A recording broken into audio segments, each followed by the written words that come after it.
Hey YouTube, finally back with another video of the Tale of Two Sisters build, Nissan Pathfinders WD21. This is my 1991 Pathfinder. Some of you guys know it from the NPORA website, Nissan Pathfinder Off-Road Association website. If you don't know nothing about that, do a search for NPORA. You know, it's an acronym, Nissan Pathfinder Off-Road Association. NPORA. This is my 95 that I'm tearing apart and going to turn into a buggy. Haven't made any progress with that whatsoever. Been preoccupied with other jobs. But here's what we got going on. I just wanted to give you guys a quick, or probably not a quick, but a tour of the entire video. Show you what I've done. And just show you the vehicle in and out, a good detailed video, so that as I progress with this, that you guys can see what was done. Okay, so this is what it looks like on the outside. It's two-tone, black hood, black roof, black tailgate, rest of it blue. That's a factory color. Bed liner on the rockers, rock sliders, 2-inch by 2-inch square tubing, 1/4-inch wall. I built those, welded to the frame. Frame's been, the frame was reinforced where those were welded to it with some plating. The wheels, got from a wrecking yard. I painted them myself. They originally looked like that. Then I went four-wheeling and buried this thing very deep in the mud, and I don't know what was in that mud, but it ate up the paint on a couple of the wheels. So I tore these off for some reason to work on the front end, and while I had them off, I just painted the wheels, and that's why the rivets are painted on this one and they're not painted on these. I didn't really care. I just wanted to hurry it up. Let me show you. I got one wheel left that still damaged. The paint's damaged, and this is it. That's what the mud did to it. It's terrible, is what it is. The plan for the wheels is to build aluminum rock rings for them, and I'll weld them on there. I need to do them custom because, number one, not too many people do aluminum rock rings, and two, I need to make sure they have proper drainage. We get snow and a lot of rain and water and salt. I need to make sure they drain. I don't want a pile of crap sitting tucked in behind the rock ring. I may replace the wheels altogether, but as of right now, that's what I'm thinking I'm going to do. And then I'll powder coat them again. I'll sandblast them and then powder coat them, not again. I'll sandblast them and powder coat them, and again have them where they look like this, where the rivets are exposed. Roof rack, I built this. It's ugly, it's sloppy. I built it with my 90 amp Harbor Freight welder. I did not have any kind of metal working tools at the time when I built this other than an angle grinder and that piece of crap welder. Very sloppy, it's strong, it works. I can mount a full-size spare up here in the front and have all my camping gear here in the back. I built it out of scrap bed frames and 3/4-inch square tubing, 16 gauge, cheap off-road floodlight things that I got from local auto parts store. Yes, those are door hinges. The door hinges have been reinforced on the inside with tubing and some angle, again, bed frame. The reason I did that was because this roof is not flat where those mounts are, and at the time I couldn't figure out any way to put this together and make sure that these mounts were going to be the perfect angle that they needed on all four mounts without building the roof rack on the roof of the truck, and I did not want to do that for obvious spatter ruining the paint reasons. So I thought the hinges would actually work to remedy that, and they did. I used gasket material underneath and silicone to seal it up. to make sure that it didn't leak inside, and it's worked. There's not much I could say about it other than it's ugly, but it works, and it's going to be replaced with something very nice. And that's going to be part of the build. This is a very poor representation of my capabilities at this point in my career as a fabricator, so that definitely will be replaced. It'll probably actually be replaced with round tubing. Just for aesthetic reasons, I'll probably use whatever this is, probably 1-inch tubing. I did not make these are factory option at least. I got lucky and scored these in the wrecking yard because the factory ones are hard to come by.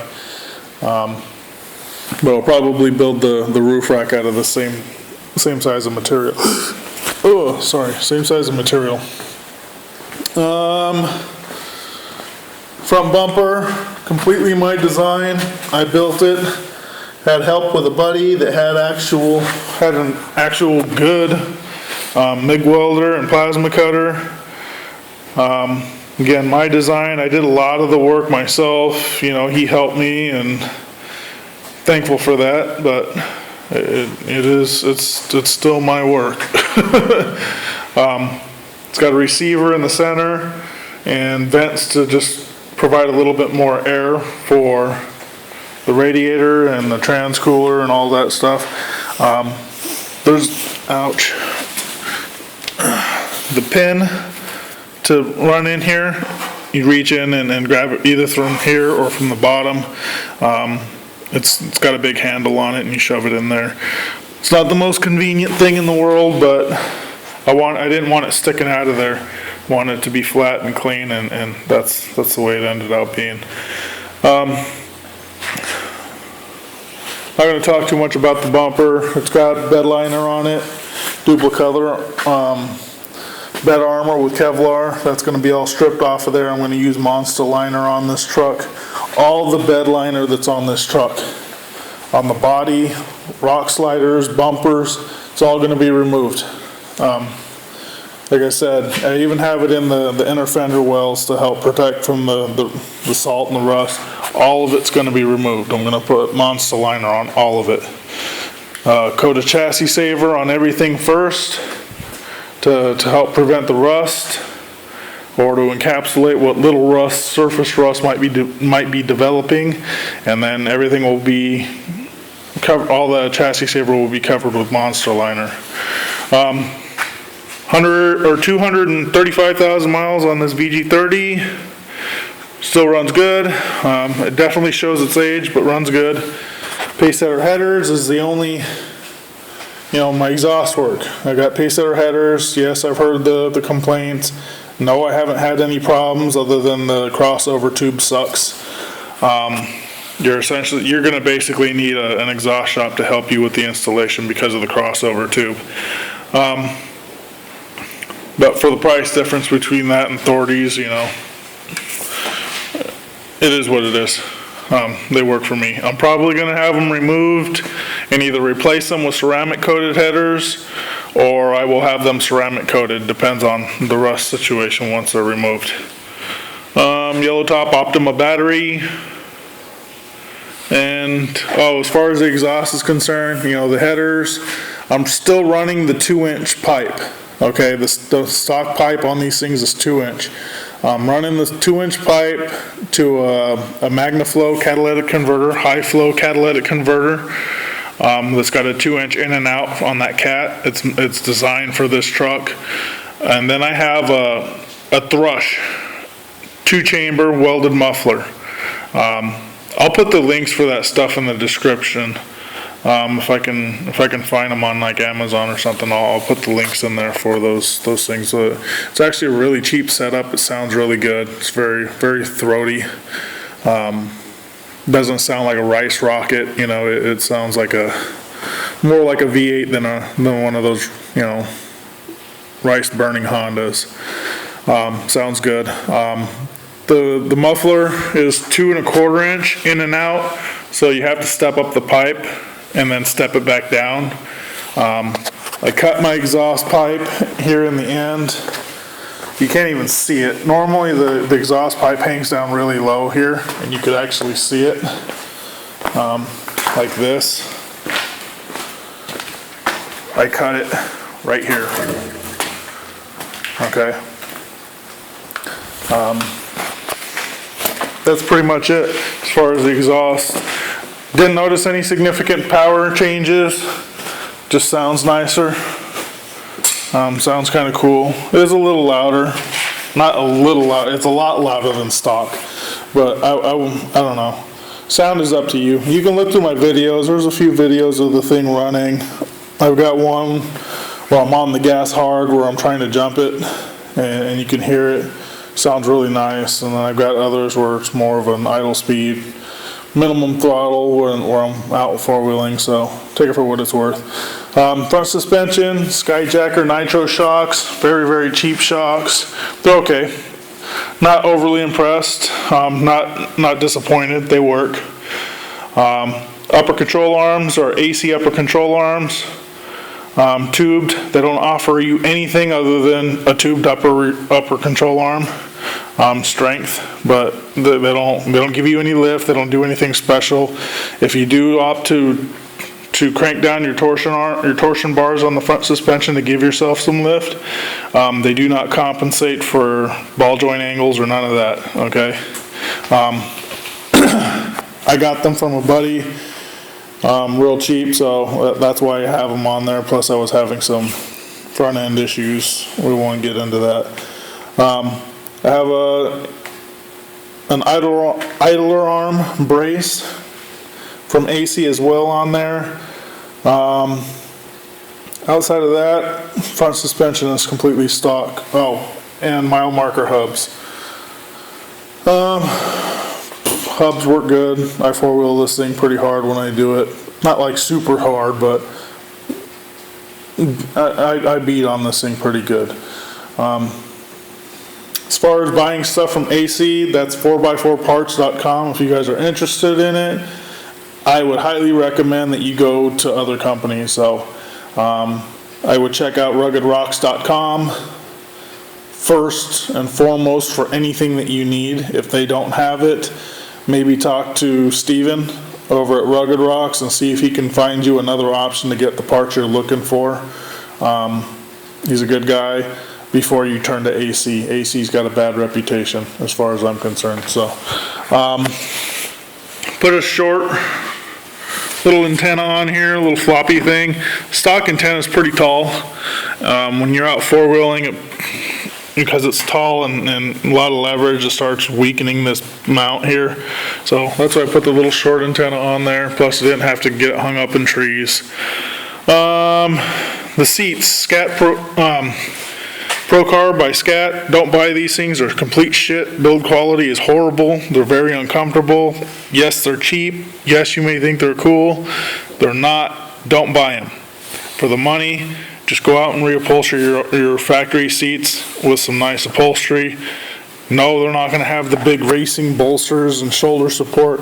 This stuff doesn't help a whole hell of a lot anyways because it's positioned in the wrong way. This is all about giving somebody that race car look without it really functioning the way it should. Don't buy this shit. Seriously, they're coming out. I'm putting the stock ones in out of the 95. All the interior is going to be replaced, every bit of it. All of it's going to be replaced with the stuff out of the 95. Door panels, everything. All the internals on the doors are going to be replaced. Lock cylinders, all the little plastic parts, everything. Everything. On all the doors. And what else? As far as modifications, tire carrier has been extensively modified. This license plate mounts in the center. I already got the pin out. Okay, there's a pin that goes back in here and holds it in.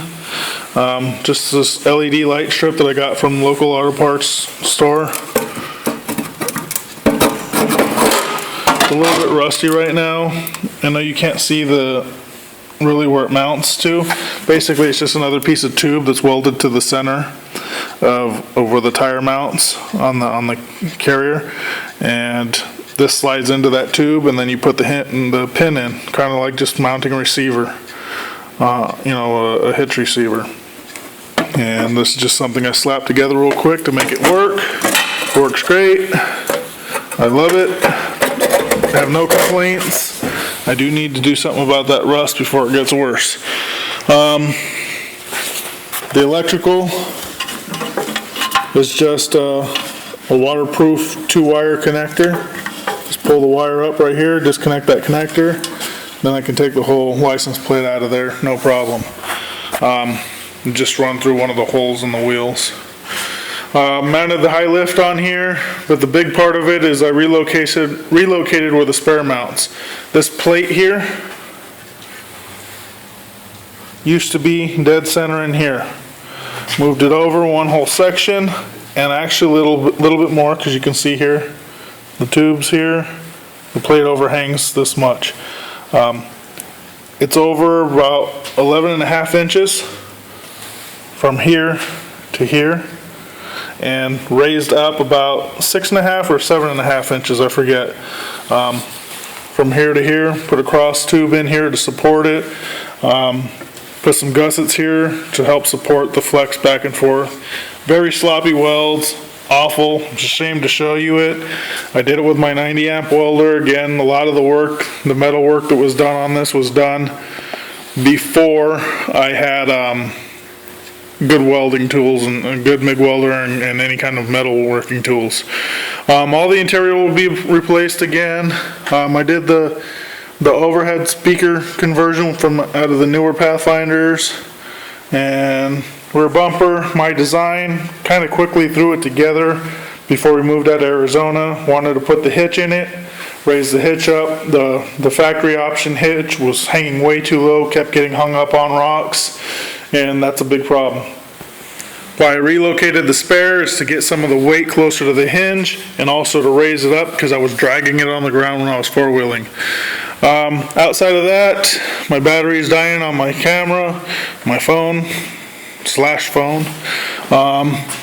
Subscribe, comment, like for those that have been watching my videos. Thanks for watching, and I will update you guys when I get some work done. Talk to you guys later. Oh, check out the link in the description, Alvarez Metalworks.